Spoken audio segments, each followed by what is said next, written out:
পবিত্র মক্কা মুকাররমা তথা সৌদি আরবে গতকালকের সন্ধ্যায় তারা পবিত্র যুলহিজ্জা মাসের চাঁদ দেখেছে। আর সেই হিসেবে আমাদের মুসলিম উম্মার বাৎসরিক বিশ্ব সম্মেলন, সবচেয়ে বৃহৎ সম্মেলন পবিত্র হজ পালন হবে আগামী 16 তারিখ তথা রবিবারে, আরাফার দিন। তো সেই হিসাবে আমি আপনাদের খেদমতে আজকের আলোচনা করতে চাই ফাদিলাতু আশরি জিলহিজ্জা, অর্থাৎ জিলহজ মাসের প্রথম 10 দিনের ফজিলতের উপরে। আপনারা জানেন আমাদের পরিচয় হলো আমরা মুসলমান, এবং মুসলমান এমন মুসলমান নয় যে মুসলমানের ফজিলত মর্যাদা কম, বরং আমরা এমন মুসলমান যেই মুসলমানের ফজিলত মর্যাদা দেখে কাল হাসর ময়দানে নবীরা পর্যন্ত ঈর্ষান্বিত করবেন। বলুন সুবহানাল্লাহ। নবীরা পর্যন্ত তাকিয়ে থাকবেন যে তারা কি নবী নাকি অন্য কেউ।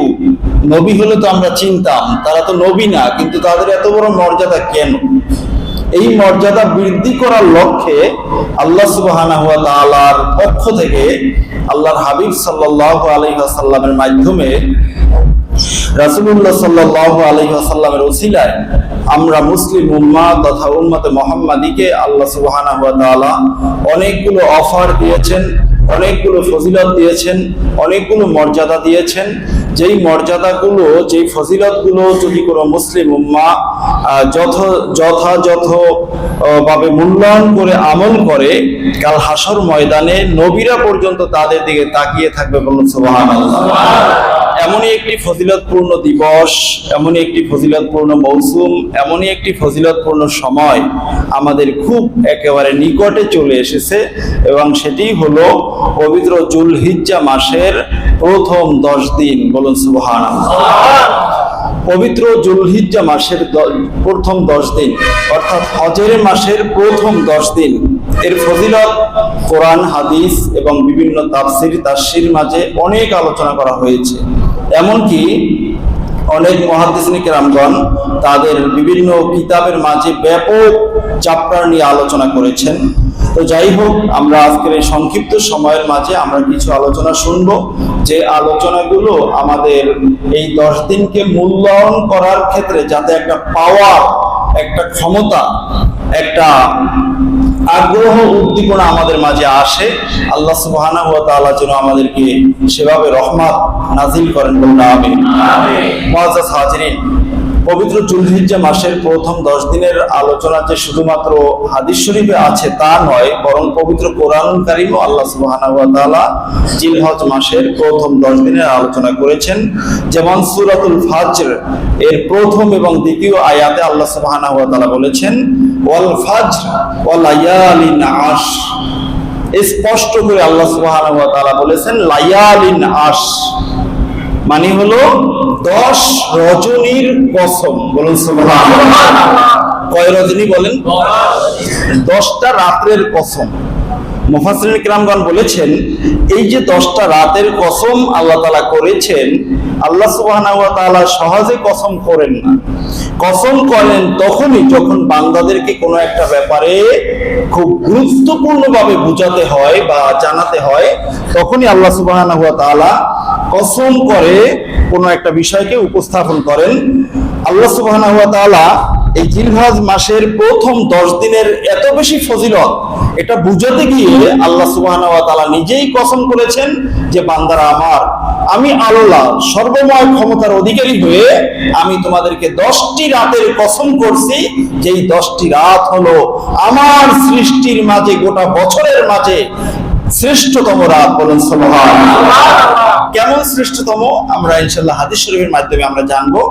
তাহলে এখান থেকে আমরা বুঝতে পারলাম যে আল্লাহ তাআলা নিজেই এই 10 রজনীর কসম করেছেন, ঠিক কিনা বলেন?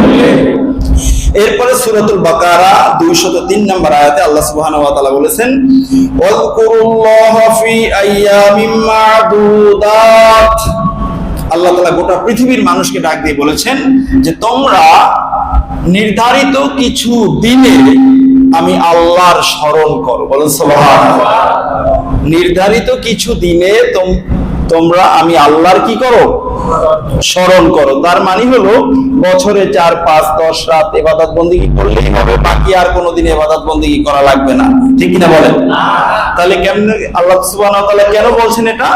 আল্লাহ তাআলা বলেছেন মাদুদাত দ্বারা যেটা উদ্দেশ্য করা হয়েছে, মুফাসসিরিন কিরামগণ বলেছেন যে এটার দ্বারাও উদ্দেশ্য হলো এই যুলহিজ্জা মাসের 10 দিন। বলুন সুবহানাল্লাহ।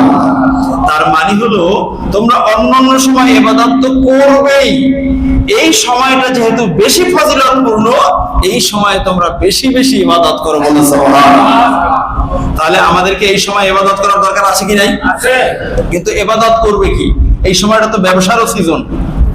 যে গরুর ব্যবসা করে গরুর ব্যবসায় খুব ভালো লাভবান হয়, যে মশলার ব্যবসা করে মশলায় খুব ভালো লাভবান হয়, কাপড়ের ব্যবসা যে করে সে কাপড়ের খুব ভালো লাভবান হয়। পথে ঘাটে এত জ্যাম আর জ্যাম, তার কারণটা কি? সব ব্যবসায়ীদের মাঝে ব্যবসার জমজমাট অবস্থা, ঠিক কিনা বলেন? আর মুসলমান আজকের তো আমল শূন্য। আর একজন আলেমও আছে যারা মুসলমানদেরকে আলেম থেকে দূরে সরাতে চায়, ঠিক কিনা বলেন? বন্ধুরা আমার, যাদের তাকদীর ভালো তারাই এই সময় আমল করে নিজের কবরকে আলোকিত করে নেবেন। আল্লাহ সুবহানাহু ওয়া তাআলা ওই সমস্ত সৌভাগ্যবান বান্দাদের অন্তর্ভুক্ত আমাদেরকে করে নেন, বলুন আমিন। আমিন। মুআজ্জাজ হাজিরিন, আল্লাহ সুবহানাহু ওয়া তাআলা বলেছেন আইয়ামিন মা'দুদাত। এরপরে সূরাতুল হজ্জের 28 নম্বর আয়াতে আল্লাহ তাআলা বলেছেন ফি আইয়ামিন মা'লুমাত। আগের আয়াতে বলা হয়েছে মা'দুদাত আর এখানে বলা হয়েছে মা'লুমাত। আল্লাহ তাআলা বলেছেন এখানে যে ওয়ায়াযকুরুসমাল্লাহ, তারা এমন বান্দা যারা আমি আল্লাহর জিকির করে ফি আইয়ামিন মা'লুমাত, নির্ধারিত কিছু দিবসে। বলুন সুবহানাল্লাহ। নির্ধারিত কিছু সময়ে। তার মানে হলো ফজিলতপূর্ণ সময়ে আমি আল্লাহর যারা নিকটবর্তী বান্দা, যারা খুব মুকাররব বান্দা, তারা বসে থাকে না, তারা ঘুমিয়ে থাকে না, তারা সময়কে অপচয় করে না, বরং সদা সর্বদা আমি আল্লাহর জিকিরে তারা লিপ্ত থাকে। বলুন সুবহানাল্লাহ। এখানেও এই মা'লুমাত দ্বারা উদ্দেশ্য হলো জিলহজ মাসের প্রথম 10 দিন। বলুন সুবহানাল্লাহ।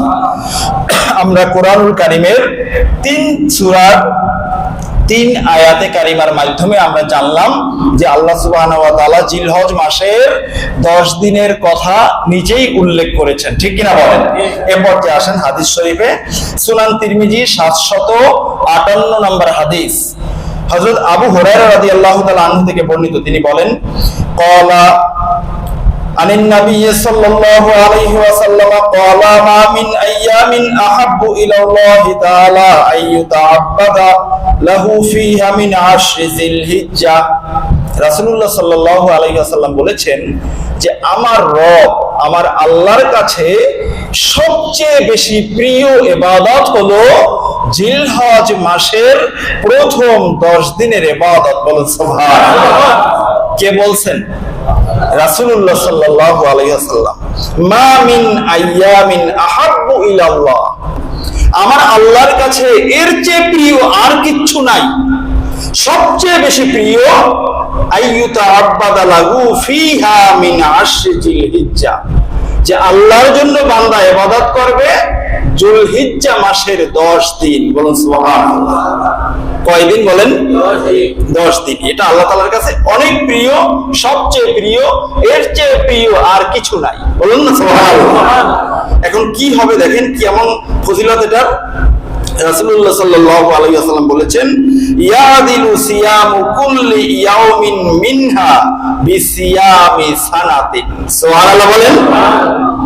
ইয়াদিলু সিয়ামু কুল্লি ইয়াউম, এই 10 দিনের প্রত্যেক দিনের রোজা, প্রত্যেক দিনের রোজাকে গণনা করা হয়, ধরা হয়, আল্লাহ রাব্বুল আলামিন গ্রহণ করে নেন সিয়ামু সানাতিন, 1 বছরের রোজা হিসাবে। বলেন সুবহানাল্লাহ।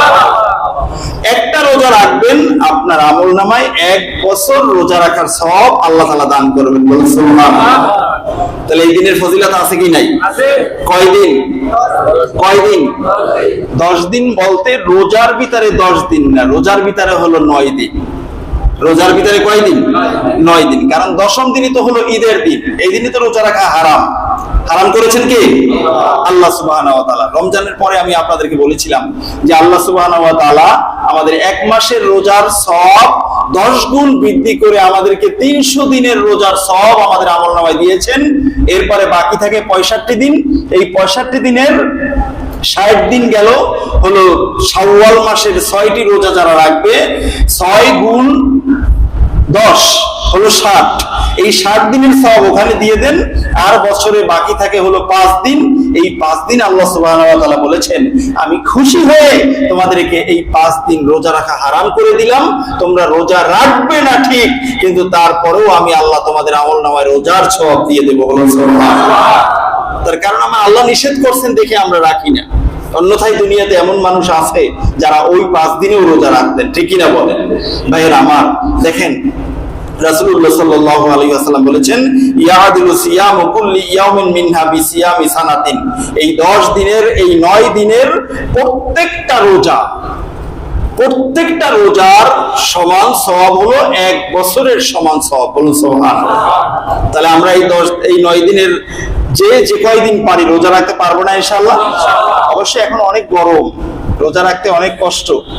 তো আমি আপনাদেরকে উদ্বুদ্ধ করার জন্য বলছি, আমি টিচার যদিও, তারপরে আমি বেশ কয়েকদিন যাবতই রোজা রাখতেছি আলহামদুলিল্লাহ। গতকালকেরও আমি সকালে আমার 8টায় ক্লাস ছিল, আমি 4টা ক্লাস করাইছি এবং ক্লাসগুলো দীর্ঘ টাইম ব্যাপী ক্লাস এবং ক্লাসে ছাত্র অনেক জোরে জোরে কথা বলতে হয়। এরপরে আমি রোজা রাখছি, এরপরে সফর করে ঢাকাতে আসছি, ঢাকাতে প্রোগ্রাম ছিল, সেই প্রোগ্রাম সেরে রাত্রে আমি এখানে আসছি। মুখ শুকিয়ে যায়, সাহারি খাইছে একেবারেই কম। তারপরেও আমার চিন্তা হলো যে জুমার নামাজের আলোচনা এত একেবারে হাইলাইট করে একেবারে খুব ঝাঁকজমক করে না করলাম, একটু আস্তে আস্তে করলাম, তারপরে রোজাটা আমার মিস না হোক, এটা হলো আমার চিন্তা। তো এই কারণে আমি সাহারি যাই খাইছি না খাইছি রোজা রেখে ফেলাইছি। আল্লাহ তাআলা যেন কবুল করে নেন, বললাম আমিন। আমি আপনাদেরকে বললাম বন্ধুরা আমার, আপনাদের ভালোবাসায় আমি আসি এত দূর থেকে, অন্যথায় এরকম মানুষ হয়তো আমি পাবো না। এখানের চেয়ে বেশি বেতনে চাকরি আমি কিন্তু অন্য জায়গায় খুব কাছাকাছি, খুব দ্রুতই আমি পেয়ে যাবো যদি আমি এটা ছেড়ে দেই, এবং আমাকে বারবার অফারও দেয়। কিন্তু আমি আসি এখানে শুধুমাত্র আপনাদের ভালোবাসায়, যে আমি এখানে আলোচনা করলে আমার অনেক বন্ধুরা আছেন গত বছর 9টি রোজাই রাখছেন, ঠিক কিনা বলেন? এবং বিভিন্ন সময় যে আলোচনাগুলো করি, এই আলোচনাগুলোর উপরে আমল করে, এলাকা ভিত্তিক আমল করে, এমন রিপোর্টও আমার কাছে আছে। এই আশায়, এই ভালোবাসায় শুধুমাত্র আমি এত কষ্ট করে চলে আসি। তাহলে এখন এবছর যেহেতু গরম, এই গরমের মাঝে কি রোজা রাখবেন না ছেড়ে দিবেন? আমি কিন্তু আগেই আপনাদেরকে বলছিলাম, যেই কাজে কষ্ট বেশি ওই কাজে সওয়াবও বেশি, ঠিক কিনা বলেন? এটা কিন্তু আমার কথা না, এটা আল্লাহর রাসূলের কথা। যেই কাজে কষ্ট বেশি ওই কাজে সওয়াব বেশি। আপনি মনে করেন সারাদিন দাঁড়িয়ে দাঁড়িয়ে কাজ করেন, আপনার মুখ কথা তো আর বলা লাগে না, মুখ শুকায় যাক, একটু কষ্ট হয়। কিন্তু যারা একেবারে ভারী বোঝা উত্তোলন করে তাদের জন্য কষ্ট হয়ে যায়। তার কারণ তাদের কতক্ষণ শ্বাস ঘন হয়ে যায়, পানি পান করা লাগে, তাদের কিছু খাওয়া লাগে, পেটে ক্ষুধা লাগে। পেটে ক্ষুধা থাকলে তো আর ভারী বোঝা উত্তোলন করা যায় না। তাদের জন্য আল্লাহ সুবহানাহু ওয়া তাআলা ফরজ রোজা তো আর বাদ দিবেন না, হয়তোবা নফল তারা যদি আল্লাহর কাছে বলে যে আল্লাহ আমি যদি একটু রুখসাতে থাকতাম, আমিও 9টা রোজাই রাখতাম, হয়তোবা আমার আল্লাহ সুবহানাহু ওয়া তাআলা তাদেরকেও এই সওয়াব দিয়ে দিতে পারেন, ঠিক কিনা বলেন? কিন্তু যারা আমরা একটু সুযোগ আছে বন্ধুরা আমার, এবছরে জিলহজ মাসকে সামনে রেখে জিলহজের 10টা রোজার 9টা রোজার ফজিলত বা জিলহজ মাসের 10 দিনের ফজিলত আমি বর্ণনা করতেছি। আগামী বছর আমাদের দেশের, আমাদের এই পৃথিবীর এবং আল্লাহ সুবহানাহু ওয়া তাআলার এই নিজামের এই সিস্টেম আগামী বছরে আমরা পাবো কি পাবো না তার কোনো নিশ্চয়তা আছে বলেন? দেখেন, এক করোনা এসে গোটা দুনিয়াটা ঘোলাটে করে দিছি না? এরকম আলোচনা করার, এরকম বসার, শোনার কিন্তু সুযোগ ছিল না। সুতরাং বন্ধুরা আমার, বিপদ কিন্তু আমাদের একেবারে নিকটবর্তী। বিপদ, আমরা যেহেতু শেষ জামানার উম্মত, বিপদ আমাদের একেবারে নিকটবর্তী। এই কারণে রাসূলুল্লাহ সাল্লাল্লাহু আলাইহি ওয়াসাল্লাম বলেছেন, বাদিরু বিল আমাল, ও আমার উম্মতেরা তোমরা নেক আমলের দিকে খুব দ্রুত এগিয়ে যাও। তার কারণ আজকের দিনটা তোমার সবচেয়ে ভালো যাচ্ছে, তুমি এটাই মনে করো। আগামী দিনটা এর চেয়ে বেশি কষ্টকর হতে পারে। যেই সময়ে একটু পর পর ঔষধ খাওয়া লাগবে, যেই সময় একটু পর পর পানি পান করা লাগবে, যেই সময় আমি হাঁটতে পারবো না, আরেকজন আর সহযোগিতায় আমি এক জায়গা থেকে এক জায়গায় যেতে হবে, হতে পারে না এমনটা বন্ধুরা আমার। সুতরাং আসুন আমরা সকলে মিলে আমল করি, পারবো না ইনশাআল্লাহ? দেখেন রাসূলুল্লাহ সাল্লাল্লাহু আলাইহি ওয়াসাল্লাম আমাদেরকে কি সুসংবাদ দিলেন যে উম্মতেরা আমার, একটা রোজা রাখবে তোমার আমলনামায় 1 বছরের রোজার সওয়াব আল্লাহ তাআলা দান করবেন। এই সুযোগ কিন্তু অন্য সময়ে অন্য মাসে আর নাই, ঠিক কিনা বলেন? এই গেল দিনের কথা। এরপরে দেখেন রাতের কথার ব্যাপারে রাসূলুল্লাহ সাল্লাল্লাহু আলাইহি ওয়াসাল্লাম কি বলছেন? وقيام كل ليلة منها بقيام ليلة القدر। রাসূলুল্লাহ সাল্লাল্লাহু আলাইহি ওয়াসাল্লাম ইরশাদ করেছেন, উম্মতেরা আমার, তোমরা শেষ জামানার উম্মত, তোমরা অনেক দুর্বল থাকবে, তোমরা অনেক ব্যস্তময় সময় কাটাবে। তোমরা যদি জিলহজ মাসের প্রত্যেকটা রজনী তোমরা যদি জাগ্রত থাকো, একটা রাত যদি তোমরা জাগ্রত থাকো আল্লাহ সুবহানাহু ওয়া তাআলার জন্য, ওই এক রাতের বিনিময়ে তোমাদের আমলনামায় আল্লাহ সুবহানাহু ওয়া তাআলা একটা কবুল লাইলাতুল কদরের সওয়াব দান করে দিবে। একটা কবুল লাইলাতুল কদরের সওয়াব, তাহলে 10টা রাত মানে 10টা কবুল লাইলাতুল কদরের সওয়াব। বলুন না সুবহানাল্লাহ। আমরা যে রমজানের শেষ দশকে 27শে কদর আমাদের এই মসজিদে একেবারে মুসাল্লি উপচে পড়ে, আমাদের দেশের কালচারটাই হলো এরকম। অবশ্য আরব দেশের কালচারটা কিন্তু একটু ভিন্ন। যারা উমরায় গিয়েছেন তারা দেখছেন আরব দেশের সিস্টেম হলো শেষ দশকের প্রত্যেকটা বেজোর রজনীতে তারা লাইলাতুল কদর পালন করে। বলুন না সুবহানাল্লাহ। তাহলে ইবাদত কি তাদের বেশি হয় না বাংলাদেশীদের বেশি হয়? তাদের বেশি হয়। তারা 5 রাত লাইলাতুল কদর পালন করে, আর আমরা 1 রাত করি। তাও আবার অনেকে ফতোয়া ঠিক করে যে এই 1 রাতে মসজিদে আসা লাগবে গিতে, এত বেশি ইবাদত লাগবে গিতে, বাসায় বসে করলেও হয়, রাস্তায় বসে করলেও হয়, ইত্যাদি ইত্যাদি ফতোয়া আছে কি নাই বন্ধুরা আমার। কিন্তু তারা আরব দেশের সব মসজিদগুলা 5 রজনীতে খোলা থাকে। তারা তাহাজ্জুদের নামাজ পড়ে, তারা নফল নামাজ পড়ে, কোরআন তেলাওয়াত করে, সারা রাত তারা জাগ্রত থাকে। বন্ধুরা আমার দেখেন, তাহলে আমরা যে রমজানের শেষ দশকে 27শে কদরে আমরা যে কদরের নামাজ পড়ি, ওই রজনীতে কদর হতেও পারে নাও হতে পারে, তবে অধিকাংশ উলামায়ে কেরামগণ বলেছেন যে এটাই হওয়ার সম্ভাবনা বেশি, ঠিক কিনা বলেন? এখন দেখেন এখানে রাসূলুল্লাহ সাল্লাল্লাহু আলাইহি ওয়াসাল্লাম যেটা বলেছেন যে কিয়ামু কুল্লি লাইলাতিন, এই 10 রজনীর প্রত্যেকটা রজনীর কিয়ামুল লাইল, 10 রজনীর প্রত্যেকটা রজনীর কিয়ামুল লাইল বিকিয়ামি লাইলাতুল কদর, লাইলাতুল কদরের বরাবর। বলুন সুবহানাল্লাহ। একটা রজনী আপনি আজকের রাতটা সজাগ থাকেন, আপনার আমলনামায় কনফার্ম একটা নিশ্চিত লাইলাতুল কদরে ইবাদত করলে যে সওয়াবটা হবে, এই সওয়াবটা আপনার আমলনামায় দেওয়া হবে। এরকম করে একেবারে ঈদের রজনী পর্যন্ত। বলুন না সুবহানাল্লাহ। তাহলে আমরা ইনশাআল্লাহ রাতে একটু জাগ্রত থাকতে পারবো না? যাদের দিনে 2 ঘন্টা কমপক্ষে ঘুমানোর সুযোগ আছে তারাও তো আমরা এই আমলটা করতে পারি, ঠিক কিনা বলেন? অনেকে তো এমনিতেই রাত্র 12টা 1টা ছাড়া ঘুমায় না, কারণ ওই যে ফেসবুক বন্ধু আছে, এটা নিয়ে সারা রাত সময় দেয়, আছে কি নাই? তা 12টা 1টা ঘুমাইলে এরপর তো ফজরের আজান পর্যন্ত কয় ঘন্টা আর ঘুমাইতে পারেন? তাই এই কয় ঘন্টা না ঘুমাইয়া আপনি একটু ফজরের পরে বা অন্য টাইমে দুপুরের সময় বা বিকালে অফিস ছুটি হওয়ার পরে যদি একটু ঘুমানোর সুযোগ থাকে। আরেকটা কথা মনে রাখবেন, প্রত্যেক রাত্রে যদি আপনি ঠিকমতো ঘুমাইতে পারেন, হঠাৎ করে 1 রজনী পুরোটা জাগ্রত থাকছেন, পরের দিনে কিন্তু এত ঘুমে ধরে না। পরপর যদি আপনি রাত জাগেন, তাহলে দেখবেন আপনাকে ঘুমে এমন ভাবে অ্যাটাক করবে যে আপনি রাত দিনে রৌদ্রের ভিতর থেকে হাঁটতে পারবেন না, ঘুমিয়ে পড়ে যাবেন। আমি নিজে বাস্তব প্রমাণ, আমি এরকম লাগাতার রাত এরকম জাগছি। যেমন সারসিনা মাদ্রাসায় পড়া অবস্থায় যখন মাহফিল আসতো, তখন 3, 4, 5 রাত একেবারে রাতে ঘুমানো যাইতো না বিভিন্ন কারণে। তা এই যে সজাগ থাকতাম, এই সজাগ থাকার পরে জোহরের নামাজ পড়তে যাইতাম মাঠের ভিতর থেকে, কিন্তু রৌদ্রের ভিতরে ঘুমে ধরতো। মানে যেখানে বসতাম সেখানে ঘুম, যেখানে বসতাম সেখানে ঘুম। তখন একেবারে নিরিবিলি জায়গায় গিয়ে অনেক টাইম, দীর্ঘ টাইম ঘুমানো দরকার হতো। ভাইয়ের আমার, তাহলে একটা রাত হঠাৎ করে জাগ্রত থাকবেন, পরের রজনীতে একটু আগে ঘুমান, দেখবেন গত রাত্রের ঘুমটা আপনার পোষাইয়া যাইবে। মনে রাখতে পারবেন না ইনশাআল্লাহ? এটা হলো কৌশল যে আমি আজকের একটা রাত সজাগ থাকবো। দিনে যেহেতু আমার ঘুমানোর টাইম নাই, আগামী রাত্রে আমি ইনশাআল্লাহ এশার নামাজ পড়ে ঘুমাই যাব। যেখানে আমি এশার নামাজ পড়ে ঘুমাই না, রাত্র 12টায় ঘুমাই, তাহলে এশার নামাজের পরে ঘুমাইলে আমি রাত 9টার ভিতরে ঘুমাই পড়তে পারি, তাহলে 10টা 11টা 12টা 3 ঘন্টা আগে ঘুমাইতে পারি। তো গত রাত্রের 3 ঘন্টা ঘুম আজকের রাত্রে এটা কিন্তু কভার হয়ে যায়, ঠিক কিনা বলেন? এই হিসাবটা কিন্তু ইনশাআল্লাহ বুঝতে পারছেন আপনারা? বন্ধুদের জন্য, যুবক বন্ধুদের জন্য এটা সবচেয়ে ভালো সহজ পথ। মুরাব্বিরা অনেক সময় এটা পারে না, কারণ শারীরিক দুর্বলতা থাকে, শরীর টিকায় রাখতে পারে না, কিন্তু যুবকদের জন্য সবকিছু সম্ভব, ঠিক কিনা বলেন? আর যুবকরা না হলে তো এদের স্বাধীনই হইতো না, ঠিক কিনা বলেন? তাহলে এখনো পরাধীনতার গোলামি আমাদের গলায় থাকতো, ঠিক কিনা বলেন ভাইয়েরা আমার? তাহলে রাসূলুল্লাহ সাল্লাল্লাহু আলাইহি ওয়াসাল্লাম বলেছেন যে এই 10 দিনের আমল সবচেয়ে বেশি আল্লাহ তাআলার কাছে প্রিয়।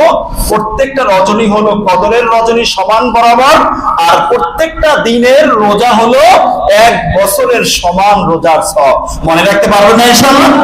নিজে মনে রাখবো, যাদের সাথে মোবাইলে কথা হবে তাদেরকেও জানিয়ে দিব। মনে রাখতে পারবেন না ইনশাআল্লাহ?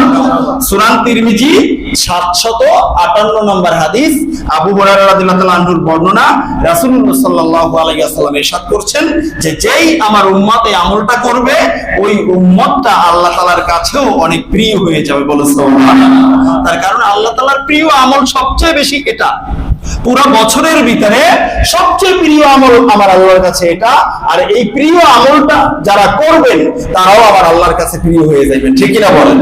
আল্লাহ সুবহানাহু ওয়া তাআলা আমাদেরকে এই আমল করার তৌফিক দান করুন, বলেন আমিন। বন্ধুরা, এই পর্যায়ে আমি আপনাদেরকে এই আমলগুলো যাতে আমরা করতে আরেকটু আগ্রহান্বিত হই, এই কারণে আমি আরেকটা বর্ণনা আপনাদেরকে শোনাবো। যে বর্ণনাটা এসেছে দুররাতুন নাসিহিন ফিল ওয়াজ ওয়াল ইরশাদ, লিখেছেন এই কিতাব উসমান ইবনে হাসান ইবনে আহমদ আশ-শাকির আল-কুওয়াইনি রাহিমাহুল্লাহ তাআলা। উনি ওনার কিতাবের ভিতরে একটা বর্ণনা এনেছেন যে মান সাওমা হাযিহিল আইয়ামা আকওয়ামাল্লাহু বিআশারাতি আশিয়া, আল্লাহর যে গোলাম এই 10 দিন 10 রাত ইবাদত করবে, 10 দিন 10 রাতের মর্যাদা দিবে, ইবাদত করার মাধ্যমে আল্লাহ সুবহানাহু ওয়া তাআলা খুশি হয়ে তাদেরকে 10টা পুরস্কার দান করবেন। বলুন না সুবহানাল্লাহ। 10টা দিক থেকে আল্লাহ তাআলা তাদেরকে সম্মানিত করবেন। 1 নম্বর দিক হলো আল বারাকাতু ফি উমরিহি, যারা এই 10 দিন ইবাদত করবে দিনে এবং রাতে সাধ্যমতো, তাদেরকে আল্লাহ তাআলা 1 নম্বর পুরস্কার যেটা দিবেন, ওই বান্দার জীবনটা যত বড় হোক বা ছোট হোক, এই জীবনের মাঝে আল্লাহ সুবহানাহু ওয়া তাআলা বরকত ঢেলে দিবেন। বলুন না সুবহানাল্লাহ। তাহলে আল্লাহ তাআলা বরকত দিলে লাভ না লস? সবাই বলেন লাভ না লস? মাইকে কি টানে কম নাকি দূরে বুঝতেছি জেনারেটর? কারণ কথা বলি যা নেয় না।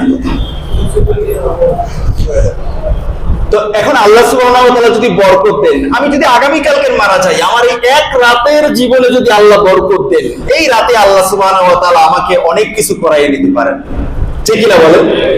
দেখেন বড় বড় ইমাম যারা, যেমন আল্লামা জালালউদ্দিন সুয়ুতী রাহিমাহুল্লাহ তাআলা মাত্র 73 বছর জীবন পাইছেন। এই 73 বছরে বেচারা আল্লাহর এই ওলি বন্ধু 600-র উপরে কিতাব লিখছেন। বলুন না সুবহানাল্লাহ। কয়শোর উপরে?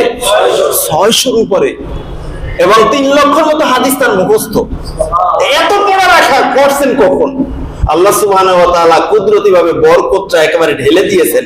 বলুন না সুবহানাল্লাহ। এখন দেখেন এত বেশি উঁচু হয়ে গেছে। তাহলে আল্লাহ সুবহানাহু ওয়া তাআলা আমাদের জীবনে বরকত দিবেন, এটা চাই কি চাই না? সবাই বলেন বন্ধুরা, আমার চাই কি চাই না? তাহলে বরকত নিতে হইলে কি করতে হবে? আমাদের কাছে এখন যে সময়টা আছে, এই 10 দিন দিনে এবং রাতে বেশি বেশি নফল ইবাদত করতে হবে। তবে ফরজ নামাজ এক ওয়াক্ত না পড়লেও চলবে, ঠিক কিনা বলেন? ইনশাআল্লাহ বলবে। আবার কেউ কেউ বলবে হুজুরের শুধু নফলের কথা বলে গেছে, ফরজের কথা তো একবারও বলে নাই। তো ফরজ লাগবে না, নফল করতে হবে, এমন ওয়াজ পৃথিবীর কোনো পাগলও করে নাকি? তাহলে আমাদের ফরজও লাগবে, ওয়াজিবও লাগবে, সুন্নতে মুআক্কাদাও লাগবে, সুন্নতে জায়েদাও লাগবে, এর সাথে সব নফলও লাগবে, ঠিক কিনা বলেন? কারণ আমরা পরকাল বড় হতে চাই। আমরা এখানে যারা আছি সব গরিব গরিব মানুষ, কারো বাড়িতে ভাঙ্গা ঘর, কারো 4 খুঁটি 3 খুঁটি আছে, 1 খুঁটি নাই, এমন অনেক মানুষ আছে না? আমরা অনেকে বাড়িতে ঘরই নাই, বাড়িতে যাই না, কারণ ঈদ কোরবানি তো বাড়ি যায় না, এমন মানুষ আমি চিনি। বাড়িতে তো ঘর নাই, আছে আত্মীয় স্বজন যারা, গেলে তাদের বাসায় ঘুমান লাগে, এই কারণে যাই না, এখানে থাকি ভাড়া দিয়া, এটাই ভালো। তাহলে বন্ধুরা আমার, পরকালেও কি এরকম ভাঙ্গা ঘরে থাকতে চান নাকি? এই ভাঙ্গা ঘরে থাকা মানুষটা এই ইবাদত গুলো যদি যথোপযুক্ত মর্যাদা সহ এবং নিয়াত খালেস করে যদি করে থাকে, কাল হাসর ময়দানে এই ভাঙ্গা ঘরের মালিকটা হয়ে যাবে কিয়ামতের বাদশা। বলুন না সুবহানাল্লাহ। আমরা পরকালটা সবচেয়ে ভালো চাই ইনশাআল্লাহ। সব কষ্ট ভুলে যাবেন। আমি আপনাদেরকে সবে বরাতের সময় হাদিস শুনাইছি, একটা মানুষ দুনিয়াতে অনেক কষ্ট করছে, কষ্টের পথ যতগুলো ছিল সবগুলো দিক থেকে সে কষ্ট পাইছে, কিন্তু লোকটা ছিল সৎ, নামাজি। এই নামাজ রোজা ঠিক মতো করার কারণে আল্লাহ সুবহানাহু ওয়া তাআলা তাকে মাফ করে দিয়ে তাকে আল্লাহ তাআলা জান্নাত দিয়ে দিয়েছেন। এখন জান্নাতে যাওয়ার পরে ফেরেশতা এসে তাকে জিজ্ঞাসা করে, বান্দা তুমি কি দুনিয়াতে কোনো কষ্ট করছিলে? ওই বান্দা অকপটে বলে দেবেন যে না, আমি দুনিয়াতে কোনো কষ্টই করি নাই। বলুন না সুবহানাল্লাহ। অথচ 60 বছর ছিল রাস্তাঘাটে এখানে সেখানে মানুষে খারাপ বলছে, মানুষে গালিগালাজ করছে, কিন্তু আল্লাহর বন্দেগী সে ছাড়ে না। বলুন না সুবহানাল্লাহ। তাহলে ওই রকম একজন বান্দা যদি আমি হই, আমার কোনো আফসোস থাকবে? যেই সময়ের শুরু আছে শেষ নাই, ওইটাই তো সাজাতে হবে, ঠিক কিনা বলেন? বন্ধুরা আমার, এত কথা আমি বলি, এরপরেও তো অন্যায়। আজকের আমাকে একজনে বলে, হুজুর গাজীপুরে কন্টাকে বিয়ে চলে। আমি বললাম কিভাবে? 3 বছরে কন্ট্যাক্ট করে। এটা আমি আর আগেও শুনছিলাম। তো 3 বছরে কন্ট্যাক্ট করছে একটা মেয়েকে, মেয়েটা হলো মনে করেন তালাক প্রাপ্তা, অথবা বিবাহ হয়ই নাই, অথবা হইছে স্বামীর সাথে সম্পর্ক নাই। এখন 3 বছর কন্ট্যাক্ট করছে, তুমি আমাকে খাওয়াবা, টাকা পয়সা দিবা, আমি তোমাকে কিচ্ছু দিতে পারবো না। বেটা বলছে হ্যাঁ ঠিক আছে, তোমাকে আমি বউ হিসেবে 3 বছর পাবো, এটাই তো অনেক ভালো। রাজি হয়ে গেছে। আচ্ছা বলুন, এই 3 বছরের এই যে সম্পর্কটা, এটা কি হালাল না হারাম? একটু বুঝে থাকলে সবাই বলেন হালাল না হারাম? এই হারাম সম্পর্কটা করে এই 3 বছর কাটিয়ে জাহান্নামে জায়গা করে নেওয়ার কোনো দরকার আছে? আরে বেটা, বিয়ে একটা না 4টে করো, তারপরে তোমার এই হারাম সম্পর্কের দরকার নাই, ঠিক কিনা বলে? ঘরে বউ ছুঁয়ে বেটা আরেকজনের বউর দিকে তাকাও বেটা, চোখ উপড়ে দেওয়া দরকার, ঠিক কিনা বলে? আজকে যদি ইসলামের হুকুমত থাকতো, এই চোরাগো ধরে ধরে চোখ উঠিয়ে দেওয়া হতো। আর এই কারণে এই লম্পট গুলো ইসলামের হুকুমত চাই না, ঠিক কিনা বলে? বন্ধুরা আমার, আমরা যারা ভালো হয়ে থাকতে চাই, আমরা যারা আল্লাহর আযাব ভয় পাই, তারা কখনো এই বিষয়গুলো আমরা মেনে নিতে পারি না, ঠিক কিনা বলে? এটা শুধু গাজীপুরে না, এটা ভালো ভালো জায়গায় আরো আছে, চট্টগ্রামও আছে। বন্ধুরা আমার, এই জন্য আমি বলবো, আপনাদের নলেজে যদি এরকম থাকে, প্রশাসনকে ধরাই দেবেন, গোপনে বলে দিবেন, কারণ আপনি প্রকাশ্যে বললে তো আপনাকে ধরবে। পুলিশে গিয়ে বলবে যে কই তোমার বিবাহের কাগজপত্র দাও, সব দাও। আমি বিবাহ করার পরে আমি গেছি, আমার বাড়ি তো যশোর, আমি গেছি হলো খানজাহান আলী, যশোর থেকে ভাগেরহাট, ওখানে গেছি। তো আমাকে একজন বললো যে হুজুর যাইবেন তো, দিনকাল বেশি ভালো না, আপনি দেখেন ওই ম্যারেজ সার্টিফিকেট নিয়ে যাইয়েন। আমি বললাম কেন? আমি তো হুজুর মানুষ, কারণ হুজুর মানুষ হইলেও একবার এটা নিয়ে যাইয়েন। আমি বললাম আমি তো একবার আরো অন্যদিকেও যাইতে চাইছি, বলছে যে সিলেট যাইতে চাইছিলাম, যাওয়া হয় নাই। তো এখন আমাকে বললো যে কোথাও গেলে খবরদার এই সন্তানাদি হওয়ার আগ পর্যন্ত ম্যারেজ সার্টিফিকেট ছাড়া যাইয়েন না, গেলে নাকি পুলিশে প্রশ্ন করবে, ধরবে, আটকায় রাখবে। কিসের কোনো প্রমাণ আছে বিবাহের? কোনো প্রমাণ নাই। বন্ধুরা আমার, এই জন্য যদি কোথাও শোনেন যে এই ধরনের অবৈধ সম্পর্ক করতেছে, পুলিশকে জানিয়ে দেবেন।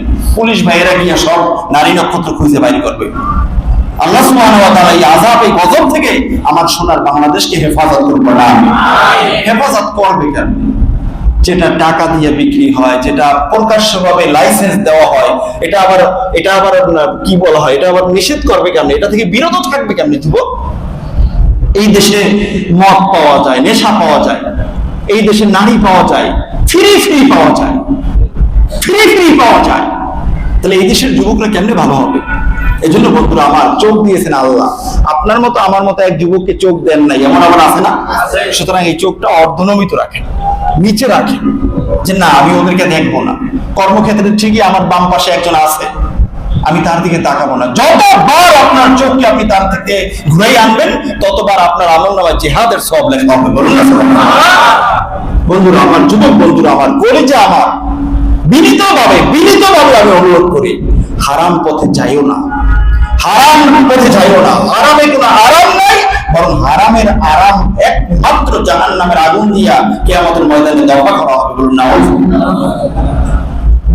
বন্ধুরা আমার, তাহলে আল বারাকাতু ফি উমরিহি, আল বারাকাতু ফি উমরিহি, জীবনের মাঝে আল্লাহ তাআলা বরকত দান করবেন এই 10 দিনে ইবাদত করলে। এরপরে 2 নম্বর কি, ওয়া জিয়াদাতু ফি মালিহি, আল্লাহর যেই গোলাম এই 10 দিনে নফল ইবাদত বেশি বেশি করবেন। 2 নম্বর, সম্মান আল্লাহ তাআলা তাকে দান করবেন, তার সম্পদের মাঝে আল্লাহ তাআলা বৃদ্ধি করে দিবেন। বলুন সুবহানাল্লাহ। সম্পদ বেড়ে যাবে, সম্পদ বেড়ে যাবে মানে আপনি বেতন পান 10,000 টাকা, ইবাদত করছেন, সামনের মাসে বেতন হবে 20,000 টাকা, তাই না? এই 10,000 টাকা দিয়ে আপনি 20,000 টাকার কাজ করতে পারবেন, ঠিক না বলেন? আজকে আমাদের সমাজে অনেক মানুষ আছে 50,000 টাকা 1 লাখ টাকা বেতন পায়, কিন্তু ঔষধের পিছনে দেওয়া লাগে আল্লাহর রহমতে 40,000 টাকা। খুব বরকত হয় না? কি বলেন, খুব বরকত হয় না? আরে রিকশাওয়ালা সারাদিন রিক্সা চালাইয়া মাসে সে টাকা পায় 10,000 টাকা, ঔষধ খাওয়া লাগে না 1 টাকারও। হুজুর আমি তো আরো 2,000 টাকা প্রতি মাসে জমাই। তাহলে বরকত কার? ওই 60,000 টাকা 50,000 টাকা বেতনওয়ালার নাকি এই রিক্সাওয়ালা? কার বরকত? এই বরকত কে দেন? আল্লাহ সুবহানাহু ওয়া তাআলা বরকত দান করবেন যদি কোনো বান্দা এই 10 দিন ঠিকমতো ইবাদত বন্দেগী করে। 3 নম্বর পুরস্কার হলো ওয়াল হিফযু ফি ইয়াদিহি, আল্লাহ সুবহানাহু ওয়া তাআলা এই বান্দার পরিবারকে হেফাজত করবেন। পরিবারকে হেফাজত করা বর্তমান সমাজে খুবই একটা কষ্টকর ব্যাপার। আপনি আপনার স্ত্রীকে বলবেন একটা, সে বুঝবে একটা, ছেলেকে সন্তানকে মেয়েকে বলবেন একটা, সে বুঝবে আরেকটা। আছে কি নাই? বাপের চেয়েও সন্তান বেশি বোঝে। সন্তানের বয়স মাত্র 12, 13, 14, 15 বছর, বাপকে ঘুরে ফেলায়। তাহলে এখন এই বেটা ঘরে যায় জাহান্নাম, বাইরে যায় তাও জাহান্নাম। আছে কি নাই? আল্লাহ সুবহানাহু ওয়া তাআলার পক্ষ থেকে আল্লাহ হেফাজত করবেন যে আমার এই বান্দা এই 10 দিনকে সম্মান করছেন, আমি তার পরিবারকে তার অধীনস্থ করে দেই এবং সমস্ত বিপদ আপদ থেকে হেফাজত করে দেই। বলুন সুবহানাল্লাহ। 4 নম্বর হলো আত-তাকফীরু লিসাইয়্যাতিহি, আল্লাহর যেই গোলাম এই 10 দিনকে সম্মান করবে, আল্লাহ সুবহানাহু ওয়া তাআলা ওই বান্দার জীবনের সব গুনাহ ক্ষমা করে দিবেন। আমাদের জীবনে গুনাহ আছে কি নাই? গুনাহ তো সওয়াবের চেয়েও বেশি, ঠিক কি না বলেন? বেশি হবে না, কারণ সওয়াব করি গুনে গুনে। 100 বার সুবহানাল্লাহ পড়তে বলছে হুজুরে, সুবহানাল্লাহ সুবহানাল্লাহ তাসবিহ নিয়ে শুরু করছে, 100 বার হয়েছে, তাসবিহটা ফালাই দিয়েছে। আছে কি নাই? একবারও বেশি পড়বে না, একবার বেশি বললে গুনাহ হবে, একবার বেশি বললে সেটা আস্তাগফিরুল্লাহ হয়ে যাবে। একবারও বেশি পড়বে না, কিন্তু 100 বার পড়ার পরে বাহিরে বাহিরে যেটা করে সবগুলো গুনাহ হয়ে যায় কয়েক হাজার, ঠিক কিনা বল? তো গুনাহটা তো গুনি না, গুনি শুধুমাত্র নেকের আমলটা, ঠিক কিনা বলে? তাহলে আমাদের জীবনে কি নেক বেশি না গুনাহ বেশি?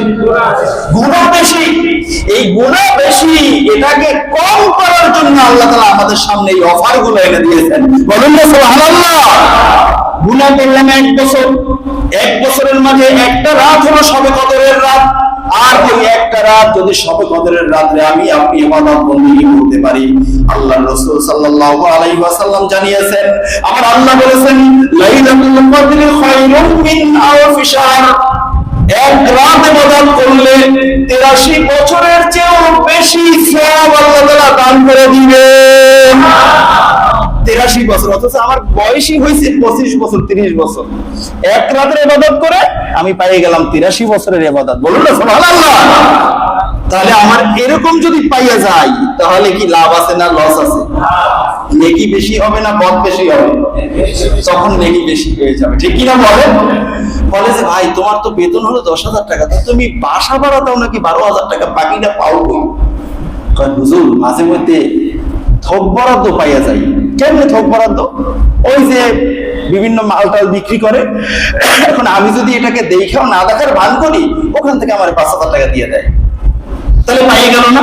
বেতন পায় 10,000 টাকা, মাসের ভিতরে কয়েকবার 5,000 পায়, কারণ উনি তো গ্রেট ম্যান। উনি যদি না ধরে তাহলে তো চোরা চালানটা খুব সহজে চালানো যায়। এরকম যদি 7-8 বার পাওয়া যায় তাহলে 5-7 মোটামুটি তো 1,040 টাকা এমনি হয়ে যায়। তাহলে আমি 10,000 টাকা বেতন পাইয়া 12,000 টাকা বাসা রাখতে আমার সমস্যা কি? এই টাকাটা কি হালাল? একটু বুঝে থাকলে বলেন এটা কি হালাল? কথা কি পিছনে বোঝা যায়? পিছনে বোঝা যায় ভাই? তাহলে এই টাকাটা হারাম, ঠিক কিনা বলেন? কিন্তু আমার আল্লাহ হঠাৎ করে একটা রজনীতে ইবাদত করলে 83 বছরের চেয়ে বেশি ইবাদত আল্লাহ তাআলা দান করে দিবেন। এটা কি হালাল না হারাম? আরো জোরে বলতে হবে, হালাল না হারাম? আল্লাহ তাআলা এটা তো একটা সংখ্যা বলছেন, এটা একটা সংখ্যা বলছেন। এটা হলো আম জনগণের জন্য, যারা স্বাভাবিকভাবে কালিমা পড়ে মুসলমান হয়েছে, যারা আল্লাহ আল্লাহ রাসূলের ব্যাপারে এত বেশি তাকওয়া নাই, তাদের জন্য এটা। আর যাদের তাকওয়া আছে, যাদের ইখলাস আছে, তাদেরকে আমার আল্লাহ রাব্বুল আলামিন ঘোষণা দিয়ে দিয়েছেন, বান্দা তোমার কোনো চিন্তা নাই, তুমি যেহেতু আমাকে ভয় করো, বিগয়রি হিসাব, আল্লাহ তাআলা বলেছেন আমি তোমাকে দিব, দিতে থাকবো, আমি আল্লাহ কোনো হিসাব করব না। বলুন আল্লাহু আকবার। আল্লাহ হিসাব করবেন না, আল্লাহ দিতেই থাকবেন শুধু। ভাইয়ের আমার, এরপরে কি দেখেন,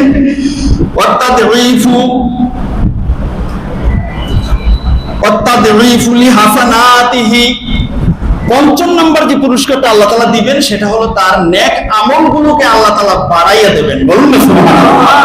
আমল করবে একটা, কোরআন শরীফে আছে 700 গুণ পর্যন্ত বাড়ানো হয়, 10 গুণ পর্যন্ত বাড়ানো হয়, কিন্তু আমার আল্লাহ সুবহানাহু ওয়া তাআলা ওই বান্দার আমলকে 7 আর 700 আর 10 না, বরং হাজার হাজার লক্ষ লক্ষ কোটি কোটি গুণ বাড়াইয়া দেবেন। বলুন না সুবহানাল্লাহ। এটা হলো এই 10 দিন যারা ইবাদত করবে তাদের আমলনামে আল্লাহ তাআলা দিবেন। এরপরে 6 নাম্বার হলো ওয়াতাসহিলু লিসাকরাতি মাউতিহি, যখন বান্দার কাছে মালাকুল মাউত এসে যাবে, যখন মালাকুল মাউত জান কবজ শুরু করবে, তখন আল্লাহ সুবহানাহু ওয়া তাআলা ওই বান্দাকে মালাকুল মাউতের জান কবজের কারণে কোনো শাস্তি দিবেন না। বলুন সুবহানাল্লাহ। মালাকুল মাউত আসবে, সুন্দর চেহারা হয়ে আসবে, আয়েশা স্বাভাবিকভাবে কথা বলবে, একটা হাদিয়া দিবে, হাদিয়াটা গ্রহণ করতে চাইবে বান্দা, এটাই ইন্তেকাল। বলুন না সুবহানাল্লাহ। আর যারা বদ, তাদের জান কবজটা হওয়া শুরু করবে পা থেকে, পায়ের নখের আঙ্গুলের মাথা থেকে, ওখান থেকে শুরু করবে, চাপতে চাপতে চাপতে একেবারে নিয়ে আসবে, চোখ থেকে জানটা বের করে নিয়ে যাবে। বলুন নাউযুবিল্লাহ। তাহলে এই সমস্ত বান্দারা কষ্ট পায়। কেমন কষ্ট? হাদিসে এসেছে, ইমাম গাযালী রাহিমাহুল্লাহ তাআলা লিখেছেন, ওই মউতের কষ্টওয়ালা ব্যক্তিকে যদি 7 সাগরের পানি পান করিয়ে দেওয়া হয়, তারপরও তার তৃষ্ণা মিটবে না। বলুন নাউযুবিল্লাহ।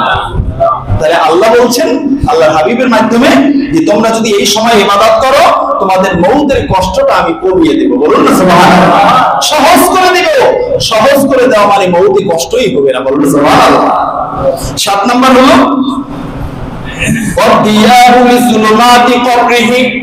মউতের পর যখন বান্দাকে কবরে রাখা হবে, কবরটা হলো অন্ধকার, কিন্তু যারা এই 10 দিন ইবাদত করবে তারা কবরে গিয়ে দেখবে কবরটা আলোকিত। বলে সুবহানাল্লাহ। কবরটা কি? আরে কবরস্থানে তো রাত্রে আমরা যাইতেই সাহস পাই না। আছে না অনেক মানুষ কয় ভাই তুমি আমাকে এই জায়গাটা একটু পার করে দিয়ে আসো। আরে কবরস্থান পার করে দেওয়ার পর তো বড় জঙ্গল আছে, ওখানে তো শিয়াল থাকতে পারে, বাঘ ভাল্লুক থাকতে পারে, তো ওখানে ভয় পাও না, এখানে ভয় পাও কিসের? কয় ভাই আমি কবরস্থানকে ভয় পাই, কবরস্থানকে ভয় পাই, অথচ এখানে ওনাকেও থাকতে হবে, কিন্তু অগণিত বছর, লক্ষ লক্ষ বছর। কবরস্থানে যাবো না ইনশাআল্লাহ। সবার সাথে কবরস্থানের সাথে একটা সম্পর্ক আছে। হাদিসে আছে যাকে যেই জায়গার মাটি থেকে বানানো হয়েছে তাকে ওই জায়গায় কবরস্থ করা হবে। সুতরাং আমার শরীর, আমার দেহ, দেখবেন কিছু মোটা তাজা মানুষ এবং আমার মতো লম্বা, ওই ছোটখাটো মানুষকে কোনো পাত্তা দিতে চায় না, নিজের এই শরীর নিয়ে এটা নিয়ে অহংকার করে। আছে কি নাই? আল্লাহ রাসূল বলেন কাল হাসর ময়দানে বেটাই হাতির মতো শরীর, এটা দিয়ে কিয়ামতের ময়দানে একটা মশার পাখা বরাবর ওজন আল্লাহর কাছে হবে না। বলুন নাউযুবিল্লাহ। কিয়ামতের ময়দানে আল্লাহর কাছে শরীরের ওজনে ওজন হবে না, আমলের ওজনে ওজন হবে। ঠিক কি না বলেন বন্ধুরা আমার? তাহলে এখন এই মানুষগুলো এই শরীরটার সাথে একটা জায়গার মাটির সাথে সম্পর্ক আছে, ওই জায়গাটাই তার কবর হবে। বলুন না সুবহানাল্লাহ। তাহলে কবর আমরা আলোকিত চাই কি চাই না? সবাই চাই কি চাই না? শুধু আলোকিত কেমনে রাখবো? কারেন্ট তো রাতে থাকে না, কারেন্ট থাকে নাকি? রাত্রে তো কারেন্ট নিয়মিত থাকে না। এখন আলোকিত কবর কেমনে রাখবেন? এটা কি সম্ভব? কবর আলোকিত মানে কি কবরের উপরে আলোকিত? কবর সুন্দর মানে কবরকে টাইলস করা? কবর সুন্দর মানে কবরকে ফুল বাগান বানানো? না, কবরের নিচে আলোকিত করা। আর নিচে আলোকিত হবে শুধুমাত্র কবর ওয়ালার কারণে, ঠিক কিনা বলেন? এখানে দুনিয়ার কোনো মানুষের হাত নাই। আপনি যেটা নিয়ে গেছেন সেটাই পাবেন। মানুষের বাঁশ দিয়ে ঢাকবে, মাটি দিয়ে ঢাকবে, এরপর আপনার আমলটাই আপনার কাছে আসবে। কারো কাছে আসবে সুন্দর একটা মানুষ, আপনি কি চিনলাম না, আমি তো আপনার অমুক অমুক আমল। আবার কারো কাছে আসবে এমন বিচ্ছিরি মানুষ, দুর্গন্ধযুক্ত, চেহারার দিকে তাকাইলে ভয় লাগে। আপনাকে দেখলে আমার ভয় লাগে, চলে যান, আমি নিঃশ্বাস নিতে পারছি না, গন্ধ গন্ধ। আহা, আমাকে কেন তুমি দূরে সরাও? আমি তো তোমার সেই আমল। রাতে দরজা বন্ধ করে না খাইতা? রাতে না তুমি অমুকের পরামর্শ করতে, অমুকরে কেমনে বাস দিবা? আমি তো সেই রাতের আমল, আমি তো তোমাকে ছাড়বো না, আমি তোমার কাছে কিয়ামত পর্যন্ত থাকবো। বলুন না নাউজুবিল্লাহ। বন্ধুরা আমার এই কথা কি আপনাদের বিশ্বাস হয়? দেখি কার কার বিশ্বাস হয়। আল্লাহু আকবার। জীবনে আর অন্যায় করবো না, আল্লাহকে সাক্ষী রেখে আমরা হাত নামাই। অন্যায় করবো? এখনই মালাকুল মাউত এই মসজিদ থেকে বের হওয়ার আগে আমার মৌত হতে পারে, ঠিক কিনা বলেন ভাইরা আমার? দেখেন এরপরে কি, কাল হাশর ময়দানে যখন আল্লাহ সুবহানাহু ওয়া তাআলা আমলটাকে ওজন দিবেন, এই 10 দিনের ইবাদতকারী বান্দার আমলনামা নেকের পাল্লাটা আল্লাহ তাআলার সামনে ভারী হয়ে যাবে। বলুন সুবহানাল্লাহ। আল্লাহ হাসি দিয়ে, মুস্কি হাসি দিয়ে কুদরতি ভাবে বলবেন, ও বান্দা, তুমি তো জীবনে অনেক নেক আমল করেছো, তোমার কোনো হিসাব নেওয়ার দরকার নেই, তুমি সোজা আমার জান্নাতে চলে যাও। কিয়ামতের ময়দানে আমলনামা ভারী হোক, চাই কি চাই না? আমল করতে হবে এই 10 দিন, ঠিক কিনা বলেন? এরপরে আরেকটা হলো 9 নম্বর হলো নাজাতু মিন দারাকাতিহি। আল্লাহ সুবহানাহু ওয়া তাআলা এই বান্দাকে জাহান্নাম থেকে মুক্তি দিয়ে দেবেন। বলুন না সুবহানাল্লাহ। 10 নম্বর হলো ওয়াসউদু আলা দারাজাতিহি। এই 10 দিনে যারা আমল করবে তারা তো জান্নাতে যাবে, তো ঠিক আছে, জান্নাতে যাওয়ার পরে প্রতিনিয়ত তার মর্যাদাটা বাড়তে থাকবে। আল্লাহর পক্ষ থেকে মেসেজ আসবে, সংবাদ আসবে, ফেরেশতা এসে বলবেন, ও আল্লাহর বান্দা, তুমি তো এই জান্নাতটা পেয়েছো, আল্লাহ তাআলা তোমাকে খুশি হয়ে আরো একটা বিশাল এরিয়া দান করেছেন, চলো চলো, ওই এরিয়াটা তোমার এই এরিয়ার চেয়ে আরো বেশি সুন্দর। আল্লাহু আকবার। বান্দা বলবে, আল্লাহ, ও ফেরেশতা, আমার তো এটাই অনেক ভালো লাগে, এর চেয়েও সুন্দর। ফেরেশতা বলবে, হ্যাঁ, এর চেয়েও সুন্দর, কারণ ওই যে অনেক গরমের মাঝে তুমি জিলহজ মাসে রোজা রাখছিলা, ওই যে গরমের মাঝেও তুমি কিয়ামুল লাইল করছিলা, এই কারণে আল্লাহ খুশি হইয়া, আল্লাহর এটা মনে আছে, তুমি যদি ভুলে গেছো, আল্লাহ মনে করে ফেরেশতাকে বলছে, ফেরেশতা যাও, আমার বান্দাকে অমুক এরিয়াটাও দিয়ে আসো, দেখাই আসো। বলো না সুবহানাল্লাহ।